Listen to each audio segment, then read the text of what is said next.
Hello friends, আসসালামু আলাইকুম।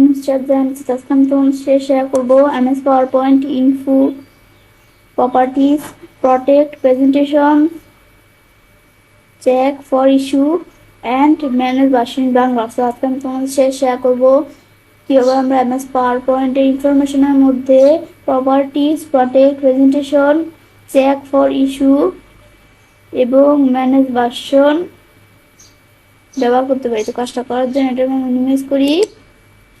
Minimise করার পরে এখন আমরা আমাদের এখান থেকে বিষয়টা করার জন্য কি করব, তো কাজটা করার জন্য এখন আমরা ফাইল মেনুতে আসবো। এখন আমরা ফাইল মেনুতে আসলাম। এখন আমরা এই ইনফো থেকে বিষয়গুলো দেখব। এখন আমরা বিষয়টা দেখব, তো এখন আমাদের এই যে এবিসিডি আমাদের ডকুমেন্টের নাম, এটা প্রথমে এখানে লেখা আসে। আসার পরে এখন আমি একটু প্রপার্টিজের বিষয়গুলো প্রথমে দেখে নিই। এই যে আমি যে তোমাদের বিষয়গুলো দেখাবো, এই যে আমাদের perfect presentation check for issue manage version, এই প্রত্যেকটা বিষয়ের উপর ভিডিও আমার চ্যানেলে দেওয়া আছে, তোমরা চ্যানেল দেখতে পারো। এখন আমরা আমাদের প্রথমে প্রপার্টিজ থেকে দেখি। দেখো প্রপার্টিজ কি কাজ করে। এখন প্রপার্টিজ কাজ করা হচ্ছে আমাদের এই যে ডকুমেন্টের আমাদের সাইজ কত, স্লাইড কয়টা, 6টা, হিডেন স্লাইড, কোনো হিডেন স্লাইড আছে না, আমাদের 0 আছে। আমি যদি একটা স্লাইড হিডেন করি, ধর আমি এই স্লাইডটা হিডেন করবো, তো এটা আমার মাউসের ডান বাটনে ক্লিক করে এখন আমাদের যদি এই যে আমাদের এখান থেকে কোথার থেকে আমি দেখি, আমরা আমাদের এই যে হাইড স্লাইড দিয়ে এখন আমি ফাইল মেনুতে আসলে এই প্রপার্টিজ থেকে একটা স্লাইড হাইড আছে, এটা কিন্তু দেখাচ্ছে। আবার আমরা প্রেস করলে আবার আগের মতো হয়ে যাবে। ব্যাস, এগুলো আমি বিষয়গুলো করতে পারি। দেখলাম, দেখার পরে বলছে টাইটেল কি, আমাদের এই যে এখান থেকে MS power point text category এগুলো থাকলেই দেখায়। আমাদের লাস্ট মডিফাই করছি কত তারিখে, আমাদের তৈরি করছি কত তারিখে, এটা কিন্তু দেখাইতেছে। পরে বলছে লাস্ট প্রিন্টেড, পরে এখানে অথর মতো, পরে শো অল প্রপার্টিজ দিলে আরো প্রপার্টিজ কিন্তু এই যেগুলো শো করতেছে এইখান থেকে কিন্তু এই যে দেখতে পাচ্ছি। আবার আমাদের শো ফেয়ার প্রপার্টিজ দিলে আগের মতো হয়ে গেল।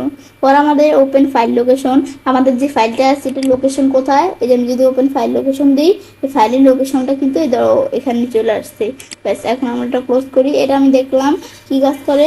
দেখার পরে এখন আমরা কি করব, এটা আমি যখন দেখলাম, এখন আমি এই বিষয়গুলো দেখি। প্রপার্টিজ দেখার পরে এই বিষয়গুলো দেখার জন্য প্রটেক্ট প্রেজেন্টেশন, এখন আমরা আমাদের যদি এই যে এখানে ক্লিক করি, এখন আমরা এটা বলছি কি প্রটেক্ট প্রেজেন্টেশনের মধ্যে আমি প্রেজেন্টেশনটা যদি প্রটেক্ট করতে চাই, এই ইনক্রিপ্ট পাসওয়ার্ড, আমাদের ইনক্রিপ্ট উইথ পাসওয়ার্ড এখানে ক্লিক করব। ক্লিক করলে এখন আমি একটা পাসওয়ার্ড দ্বারা প্রটেক্ট করব, কিন্তু তোমরা যখন পাসওয়ার্ড দেওয়া প্রটেক্ট করবে তখন এমন একটা পাসওয়ার্ড দিবে তোমরা ছাড়া কেউ জানে না। এখন আমি একটা জাস্ট তোমার দেখানোর জন্য পাসওয়ার্ড দিলাম, দাও আমি ওকে দেই। আবার সেম পাসওয়ার্ডটা আবার দিতে হবে। ব্যাস, দেওয়ার পরে এখানে কিন্তু বিষয়টা হয়ে গেল। প্রোডাক্ট হওয়ার পর আমরা ব্যাকে এসে আমি যদি এই ডকুমেন্টে কি করে একটু সেভ করি, কন্ট্রোল এস দিয়া সেভ করার পর আমি যদি এখন এই ডকুমেন্টটা আমরা কি করি ক্লোজ করি, ক্লোজ করার পর সেম আবার আমি যদি আমার ডকুমেন্টটা ওপেন করতে যাই, এদিকে এসে আমি আমার ডকুমেন্টটা কোথায় আমি দেখি, এই যেমন আমাদের ডকুমেন্টটা, এই যে আমার ডকুমেন্টটা, এটা আমি যদি ডাবল ক্লিক করে এখন ওপেন করি, এখন ওপেন করতে গেলে দেখবো আমাদের পাসওয়ার্ড চাই, এদের পাসওয়ার্ড চাইতেছে। আমি যদি ভুল পাসওয়ার্ড দিই তাহলে ওপেন হবে না, অবশ্যই আমাদের সঠিক পাসওয়ার্ডটা দিতে হবে। ব্যাস, দেওয়ার পর এখন আমি যদি এন্টার প্রেস করি, এখন কিন্তু ডকুমেন্টটা ওপেন হয়ে গেল। আবার পাসওয়ার্ডটা উঠানোর জন্য ফাইল মেনুতে আসার পরে এই ইনফো থেকে এখানে এটা আসলে ক্লোজ দিব। তো আমাদের প্রোডাক্ট প্রেজেন্টেশন আইসা ইনক্লুড উইথ পাসওয়ার্ড আইসা পাসওয়ার্ডটা এগুলা ডাইরেক্ট ডিলিট করে দিলেই হবে। ওকে দেই, ব্যাক আইসা সেভ করতে হবে কন্ট্রোল এস দিয়া, বা আমরা এই যে এখান থেকেও কিন্তু সেভ করতে পারি। করার পর আমরা এটা ক্লোজ করি, করার পর আবার আমি এই ডকুমেন্টটা ওপেন করি, পাসওয়ার্ড ছাড়াই ওপেন হয়ে যাবে। আমি দেখি ধরো পাসওয়ার্ড ছাড়াই কিন্তু ডকুমেন্টটা ওপেন হয়ে গেছে। এটা আমি কিন্তু করতে পারি। করার পর আবার আমরা ফাইল মেনুতে আসি। ব্যাস, এটা হচ্ছে প্রোডাক্ট প্রেজেন্টেশনের বিষয়টা। পরে দেওয়া আছে চেক ফর ইস্যু। এই প্রোডাক্ট প্রেজেন্টেশনের উপর আমার চ্যানেলে ভিডিও দেওয়া আছে, এই বিষয়গুলোর উপরও বলছি আমার চ্যানেলে ভিডিও দেওয়া আছে। তো চেক ফর ইস্যুটা আমি দেখি, এটা বিফোর পাবলিশিং এগুলো একটু পড়লেই বুঝতে পারবো, দেওয়া আছে। এখন চেক ফর ইস্যুতে আসার পরে এই আমাদের ইন্সপেক্ট ডকুমেন্ট, আমি ডকুমেন্টটা এখানে ইন্সপেক্ট করব। এখন আমার মধ্যে দেওয়া আছে কি চেক দা, এটা কি কাজ করবে, এখানে নিচে দেওয়া আছে check the presentation for hidden properties or presentational information. Check করবে কি আমাদের প্রেজেন্টেশনের জন্য হিডেন প্রপার্টিজ অথবা আমাদের পার্সোনাল ইনফরমেশন। এটা কিরকম কাজ করে, আমি ধরো এই যে এখান থেকে আমরা আমাদের এদিকে যদি ক্লিক করি, ক্লিক করার পরে এখন আমাদের বলছে কি ডকুমেন্ট ইন্সপেক্টর। এখন আমাদের এই বিষয়গুলো কিছু বিষয় দেওয়া আছে, এখন আমরা এমন কিছু বিষয় দেওয়া আছে, এখন এখান থেকে এই বিষয়গুলো কিন্তু চেক করবে যেগুলো টিকমার্ক দেওয়া আছে। টিকমার্ক উঠিয়ে দিলে যেগুলো চেক করবো না সেগুলো টিকমার্ক উঠিয়ে দিলেই হবে। পর আমি ইন্সপেক্ট দেওয়ার পরে ইন্সপেক্ট দিলাম, দেখো যে এরকম এগুলো পাচ্ছে সে, এই যে আমাদের এরকম ইন্সপেক্ট পাইছে, এই যে এটা কিন্তু আমরা দেখতে পাচ্ছি। এখন আমি যদি এই রিমুভাল দিই, এটা রিমুভ হয়ে গেল, এটা আমরা এখান থেকে আর নাই এই এর মধ্যে। আবার রিমুভাল দিয়ে এগুলো আমি চাইলে যে রিমুভ করে দিতে পারি। ব্যাস এটা আমি দেখলাম, আমি একটু ক্লোজ করে দিলাম। ব্যাস এখানে কিন্তু এই বিষয়গুলো আমরা করতে পারি। করার পরে আমরা চেক অ্যাক্সেসিবিলিটি, এটা কি বোঝাইছে, আমাদের বোঝাইছে যে এখান থেকে চেক দা, আমাদের এখান থেকে presentation for content that people with disabilities meet find direct to rate। এটা আমাদের এটা কি বুঝাইছে, মানে আমাদের বুঝাইছে যে আমরা তারা এখান থেকে কি, এখানে আমাদের এই প্রেজেন্টেশনের মধ্যে এমন একটা বিষয় আছে যেটা আমাদের এখান থেকে পিপলরা পড়তে অক্ষম হচ্ছে না, বা আমাদের ডিজিটালরা পড়তে অক্ষম হচ্ছে না।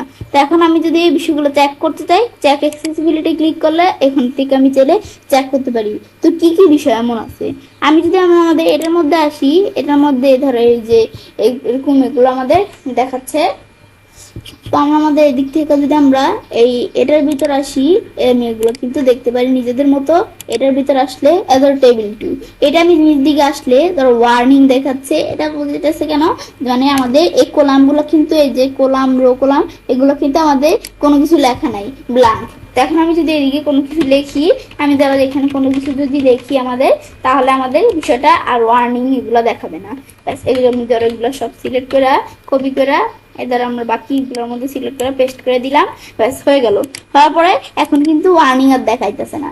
আবার আমি যদি এগুলা সিলেক্ট করে যদি আমরা আমাদের কি করে দিই, এখানে ডিলিট করে দেই, ডিলিট করলে এখন কিন্তু আবার ওয়ার্নিং দেখাচ্ছে। আবার আমি যদি আন্ডু করে নিয়ে আসি, ব্যাস আবার আন্ডু করে নিয়ে আসলে আবার ওয়ার্নিং চলে গেল। এটা কিন্তু আমরা দেখতে পারি। ব্যাস এগুলো আমি দেখলাম কি কাজ করে। ব্যাস এই বিষয়গুলো হচ্ছে অ্যাক্সেসিবিলিটি চেকারের বিষয়টা। পর্দা আছে ফাইল মেনুতে আসি, আসার পরে এটার পর কি কাজ করে, চেক কম্প্যাটিবিলিটি। এটা কি কাজ করে, check for features no support by earlier version of PowerPoint. এটা আমি এখান থেকে যেটা লেখা আছে এটা আমি পড়লে বুঝতে পারবো কি লাগছে।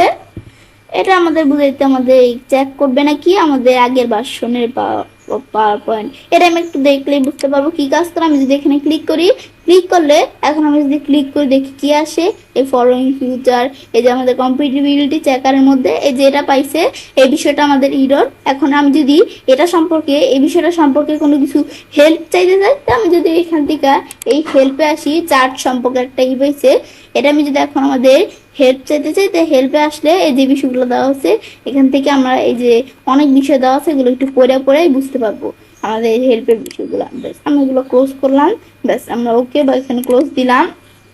ব্যাস এটা হচ্ছে এই বিষয়টা। পরেরটা পর দেওয়া হচ্ছে ভার্সন, ম্যানেজ ভার্সন। এটা কি কাজ করে, এখানে আসলে রিকভার আনসেট প্রেজেন্টেশন। আমি এটা কি কাজ করে, আমি যদি কোনো আনসেট প্রেজেন্টেশন রিকভার করতে চাই, এদের এখানে ক্লিক করার পরে আমাদের এই দুইটা প্রেজেন্টেশন আছে। এখন আমি ধরো এই প্রেজেন্টেশনটাকে কি করবো, আমরা রিকভার করবো। তো এখানে ডাবল ক্লিক করে এদের এটা কিন্তু ওপেন হয়ে গেল, এগুলো কিন্তু আমাদের ওপেন হয়ে গেল। এখন আমি যদি সেভ করতে চাই, সেভ এজ এখানে ক্লিক করলে এটা কিন্তু এখন আমাদের এই সেভ হয়ে যাবে। আমি কোন জায়গায় করব সেটা দেখাই দিয়ে এখানে ই করে সেভ দিলে এটা আমাদের কি হয়ে যাবে, সেভ হয়ে যাবে। ব্যাস এটা আমি দেখলাম কি কাজ করে, এটা আমরা ক্লোজ করে দিলাম। এটাই হচ্ছে মূলত এই রিকভারি এই ভার্সনের বিষয়গুলো। ব্যাস এটা আমি দেখার পরে এখন তো আমি জেলে কাজটা করতে পারি। এবার আমরা খুব সহজে আমাদের এমএস পাওয়ার পয়েন্ট ইনফরমেশনের মধ্যে properties, protect, presentation, check for issue এবং ম্যানেজ ভার্সন ব্যবহার করতে পারি। ফ্রেন্ডস, আমার আজকের এই ভিডিওটি তোমাদের ভালো লেগে থাকে তোমার চ্যানেলটি সাবস্ক্রাইব, লাইক, কমেন্ট সবার সাথে শেয়ার করবে।